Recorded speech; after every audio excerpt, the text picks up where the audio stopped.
We can resolve this radically. One sentence and the entire region freezes. Ukraine's intelligence chief openly admits Kyiv has the power to wipe out the Russian military foothold in Transnistria. And while Moscow pretends everything is under control, the world around Russia is breaking away. Kazakhstan turns against the war. Hundreds of criminal cases opened against its own citizens who fought for Russia. Central Asia is cutting the cord. At the same time, Europe prepares for the unthinkable. Scandinavia trains for war, borders fortified. Then comes the part Moscow fears the most. Crimea is no longer safe. Russian air defense systems are being systematically erased, radars blinded, SAM systems destroyed. Fuel depots explode and logistics collapse. Experts warn Crimea is no longer the target, it is the key. And behind all of this, super weapons in Ukraine. Ukrainian engineers are doing the impossible. And in 2026, Ukraine prepares not just to defend, but to strike deep, including joint drone production with its partners. Today we break down what's happening right now. Hello, this is Ukraine Today. Maria Farafonova here with the latest updates. We can resolve this radically. Budanov shocked everyone with remarks on the fate of Transnistria and Russian influence in Moldova. The head of Ukraine's defense intelligence, Budanov, hinted that Ukraine has the military capability to resolve the Transnistria issue on the global scale, but stressed that this is a matter of geopolitics rather than military capacity. Budanov confirmed that even after many years of a grueling war, Russia still maintains control over Transnistria. They maintain their grouping. Everything is fine for them there. At the same time, he made an important statement. For Ukraine, this Russian garrison represents a level of threat that the armed forces of Ukraine are fully capable of eliminating. We can resolve this issue if we take it on. Resolve it radically. But should this be done? That is where geopolitical questions begin. When directly asked by a journalist whether he considers such a scenario advisable, the head of Ukraine's defense intelligence replied in his characteristic manner, "I will refrain from answering." Kazakhstan's authorities are launching criminal cases by the hundreds against their own citizens who fought against Ukraine on Russia's side. Over the past year alone, around 700 criminal cases have been opened against Kazakh nationals for participating in the war as part of Russian forces. According to the courts, the same crimes are attributed both to mercenaries of the Wagner PMC and to those who signed contracts with Russia's Ministry of Defense.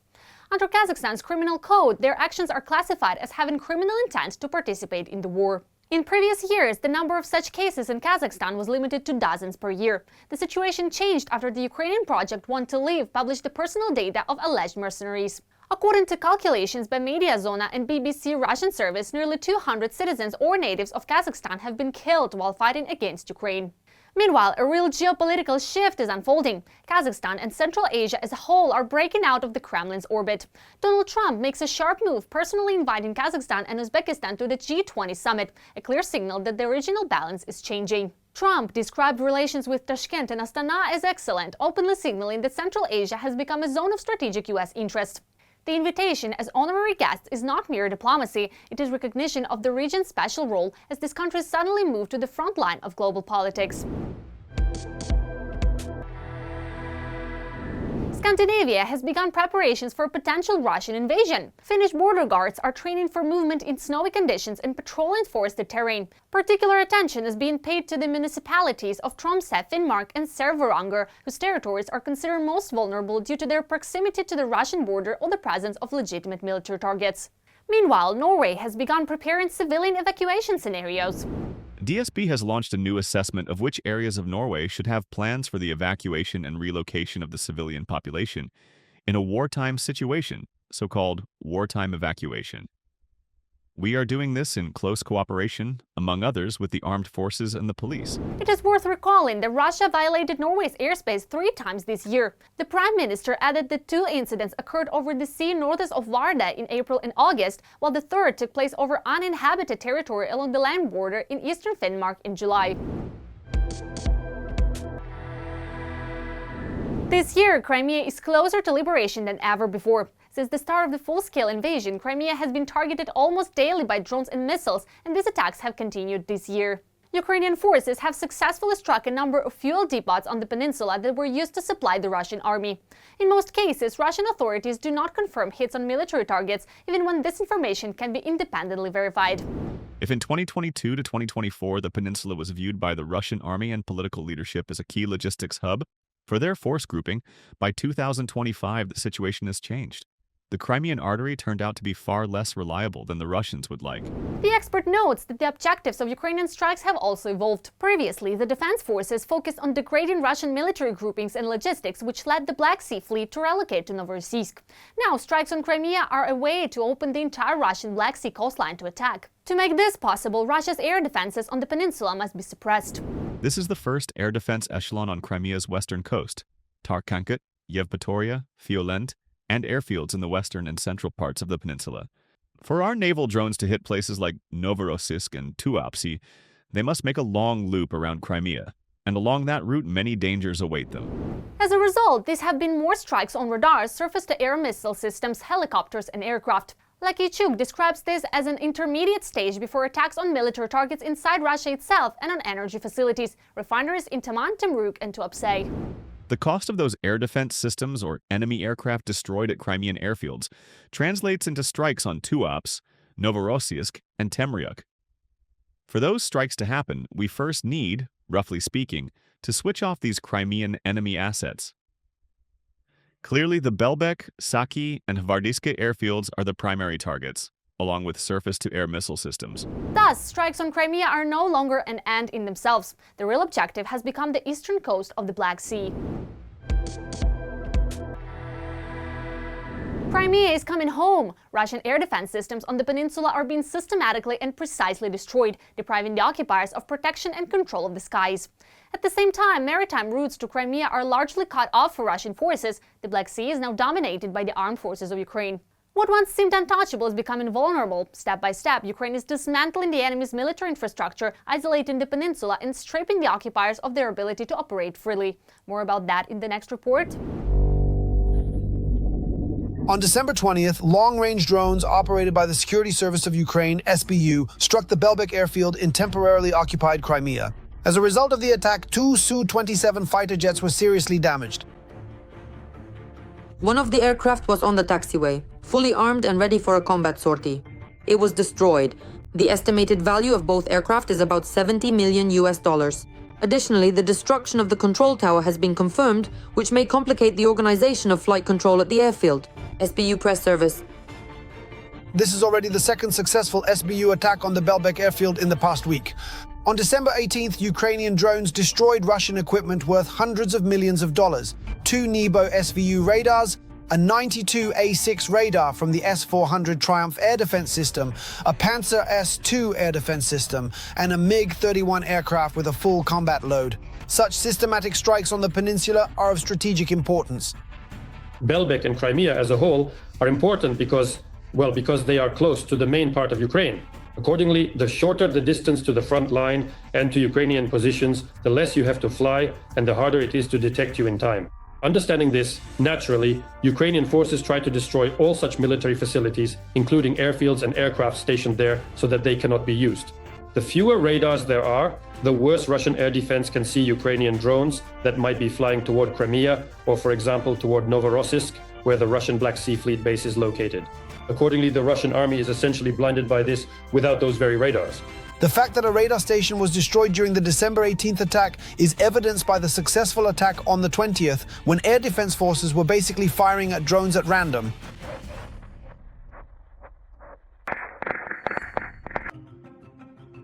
Back in 2021, Belbec was the most important Russian airbase in Crimea. Up to 46 Su-27 and Su-30 fighter jets from the 38th Fighter Aviation Regiment were stationed here, along with a contingent of about 10 Su-34 fighter bombers and a number of support aircraft and helicopters, numerous radars and air defense systems.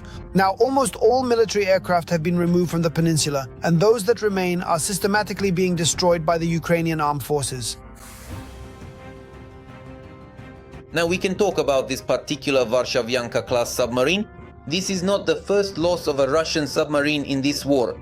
They were indeed the very first country since the end of World War II to tragically lose a submarine in active combat operations. And now, quite astonishingly, they've already tragically lost 2 of these vital vessels. For obvious reasons, the Russians haven't left anything valuable from their fleet in Crimea. The main reason the remnants of the Black Sea Fleet still exist is their mobility and stealth. In terms of mobility, this means constantly changing their anchorage. The ships are constantly being moved around the harbor or taken out of the base if they realize we're about to strike. Dmytro Pletenchuk, spokesperson for the Ukrainian Navy, Due to the lack of sufficient air defense and radar systems on the occupied peninsula, which the Ukrainian armed forces are systematically knocking out, the neighboring Krasnodar region, specifically Novoazovsk, is also suffering. That's where the remnants of the Black Sea Fleet are stationed. Recently, Ukrainian forces managed to seriously damage a submarine. Russia has become the first country in the world since World War II to lose a second submarine as a result of combat operations. This is a very convenient location for knocking out Russian air defense assets. These are not only radar stations but also anti-aircraft missile systems. Even the radar for the unique S-500 was destroyed there. The work is being carried out methodically, and the enemy cannot help but defend the military facilities it has on the occupied peninsula. And they are forced to reinforce and replenish their air defense losses. Oleg Kotkov, military expert, editor-in-chief of Defense Express. In addition to strikes with Ukrainian weapons, the armed forces of Ukraine are systematically hitting military targets on the peninsula with Western weapons, and no special permission is needed for this, since Crimea is internationally recognized as Ukrainian territory. Currently, Crimea is under the fire control of the defense forces. The Russian occupiers are simply forced to withdraw both ships and aircraft from the peninsula as their equipment is being systematically destroyed. Ukraine is rapidly strengthening its military capabilities, driven both by substantial international military aid and the explosive growth of its domestic defense industry. Today, Ukraine's own producers already supply over 40% of the weapons used on the battlefield, from drones and missiles to artillery systems and armored vehicles. This surge highlights not only rapid adaptation under wartime pressure, but also a sharp expansion of production capacity. What this shift means for the war and Ukraine's long-term military resilience in our full report. Our own HIMARS, advanced domestic drone production, and Ukrainian naval drones. All of these are a nightmare for the enemy at night, and Ukraine has no intention of stopping. Ukraine is actively ramping up the scale of its own weapons production. Just last year, production capacity and output increased several times over. Undoubtedly, since 2022, Ukraine's defense industrial complex has made not just a step forward, but I would say a leap forward. This is truly a high-quality, multifaceted development in the production of completely different types of weapons, ammunition, equipment, and armored vehicles. Drone production. This is an area where Ukraine has not only developed significantly, but also holds leading positions in the world. In Ukraine, drone production has increased by 900% over the past year, according to Defense Express. Today, Ukraine's defense industrial complex is at the forefront when it comes to drone system solutions. I can't name any other countries in the world where this category has developed so rapidly, both at the tactical and operational tactical levels. The number of drones being delivered to the front has also increased significantly. By the end of 2025, the armed forces are expected to receive 3 million FPV drones. That's almost 2.5 times more than what was supplied to the Ukrainian armed forces last year. At the same time, the overwhelming majority of these drones are domestically produced. Defense Minister Denis Shmyhal. Moreover, in 2024, the government invested over 39 billion hryvnias in weapons production, which allowed the capacity of the domestic defense industry to increase sixfold, and now more than 96% of the drones used by the Ukrainian army are domestically produced. We have developed not only a whole range of unmanned aerial vehicles capable of destroying Russian manpower, that is, infantry and equipment, at the tactical level on the battlefield, but also of striking the rear areas of the Russian Federation using both aerial and maritime strike drones. Missiles are an important sector of domestic production. For example, Ukraine is working on its own version of the HIMARS system. Although Ukraine will have its own missiles in service, there is a lack of experience and existing weaponry that could be used with the domestic missile system. The emergence of a domestic HIMARS equivalent is clearly driven by the needs of the military and the development of Ukrainian strike capabilities, including long-range systems, as well as reducing dependence on the American defense industry. It can be assumed that the Ukrainian missile system will be created through cooperation with the Bogdana self-propelled artillery system, but when? Germany will allocate 750 million euros for the production of 200 units of our self-propelled artillery systems based on German Zetros trucks. Similarly, the production of Ukrainian missile systems could be funded in the future. One of the most effective Ukrainian weapons is the Budanov artillery system. Its use accounts for about 40% of all artillery on the front line. Moreover, in terms of its characteristics, the system is approaching the French Caesar self-propelled artillery despite a shorter development and improvement period. Other Ukrainian developments also prove their effectiveness on the battlefield every day. For example, the number of successful hits by the Neptune missile has increased significantly. And the main value of the Sapsan missile system is its range and power, since it is designed to strike deep behind enemy lines. If Sapsan goes into mass production, strikes will hit those areas much more frequently. It will be tough for the Russians. The combat use of the Ruta drone missile has also increased. The main advantage and capability of the Ruta is its high speed, 500 to 800 kilometers per hour, which reduces the effectiveness of Russian counterparts, namely mobile fire teams. And it completely eliminates Russian anti-drone helicopters from the list of air defense options. And how could we not mention the Flamingo missile in this context? According to The Independent, the Ukrainian Flamingo missile is twice as good as the American Tomahawk. It has a range of up to 3,000 kilometers and can carry a warhead weighing over a ton. The Flamingo has twice the range of the American Tomahawk and carries twice the explosive payload. To battle, the Flamingo has entered the fight, along with the long-range Neptune, Neptune D, and other types of missile and semi-missile weaponry, so to speak. It is already bringing its successes, yielding results, and of course 2026, I am more than certain, will see a much larger scale and, very importantly, a combined strike on Russian territory. Strikes that are similar and possibly even superior in some respects. And of course, the nightmare of the Kerch Bridge, the SBU's Sea drones, Sea Baby. the same air. Sea Baby can perform completely different drone missions or act as a kamikaze in various operations. And these are just some of Ukraine's main developments. Many of them are produced under strict secrecy. Moreover, Western allies have increased their arms supplies to Ukraine. In particular, this concerns artillery. This was reported by President Volodymyr Zelensky. The main thing is that all these Ukrainian innovations point to one thing. Strikes against the enemy will become stronger and more precise. If you want peace, prepare for war. And Ukraine is preparing not only to repel enemy attacks in 2026, but also to strike deep into Russian territory. In particular, Ukraine and Norway will open a joint drone production line in 2026. And that's far from the only bad news for the enemy. Our journalists have more. Watch now. A new level and scale. Ukraine and Norway have reached an agreement on collaboration in the field of unmanned aerial vehicle production. The corresponding agreement was signed by the Ukrainian side with the Norwegian Minister of Defense. Denis Shmyhal emphasized that this cooperation will become an important stage in expanding Ukraine's production capabilities and strengthening the country's defense capacity. The top priority is the rapid deployment of an experimental production line as early as 2026. We are gaining access not only to production facilities, but also to the technologies of NATO countries. This also means the opportunity for cooperation in the production of Ukrainian drones and, accordingly, the exchange of experience, as well as in the practical use of Ukrainian interceptor drones. Both strike drones and accordingly they're scaling up. A similar model of cooperation is also being implemented with the United Kingdom.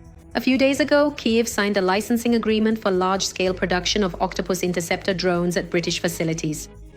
This is an exclusively Ukrainian development, and it already has real-world application in combat conditions. This drone can operate both at night and it is effective against electronic warfare systems, and notably, this drone can operate at low altitudes.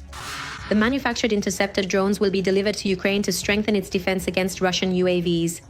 The Octopus project is being implemented as a joint defense industrial initiative.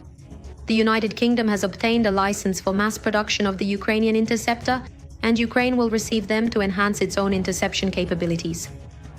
The recently signed agreement comprehensively provides for the extensive production of several thousand crucial interceptor drones for the pressing needs of Ukraine's defense forces, specifically at various specialized enterprises located within the United Kingdom, which effectively eliminates any possibility for the Russian side to successfully destroy the vital defense plants actively manufacturing this essential product.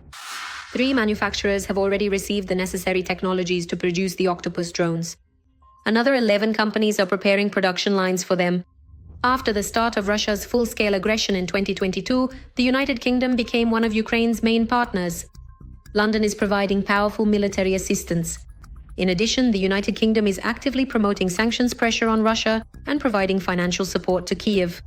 The United Kingdom is a pioneer when it comes to practical implementation of so-called coalitions. Drone coalitions, naval coalitions, strike capability coalitions, and accordingly it was the United Kingdom that delivered the first heavy weaponry to the Ukrainian side. In particular, we're talking about the Challenger 2 tank. Only after the corresponding actions by the United Kingdom did the United States deliver its Abrams tanks to the Ukrainian side. There are also plans in Ukraine to create robotic strongpoints, which will be equipped with combat modules to counter Russian occupiers. First and foremost, we are talking about the logistics component, meaning ground robots. They will take on the main part of logistics, reducing to zero the losses of personnel and, accordingly, equipment of the defense forces of Ukraine. This refers to the delivery of ammunition and, accordingly, the evacuation of the wounded. Additionally, these are engineering functions such as mining and demining areas. Earlier, Ukraine, together with the United States, began producing drone interceptors capable of countering Russian strike UAVs. Additionally, the Dutch government will provide €250 million for the purchase of American weapons for Ukraine under the PRL program. In particular, anti-aircraft missiles for F-16s and ammunition, which Kyiv needs most, will be purchased in the United States. That's all for now. Stay with us to be the first to know what's happening right now. Don't forget to subscribe and hit the like button. See you soon.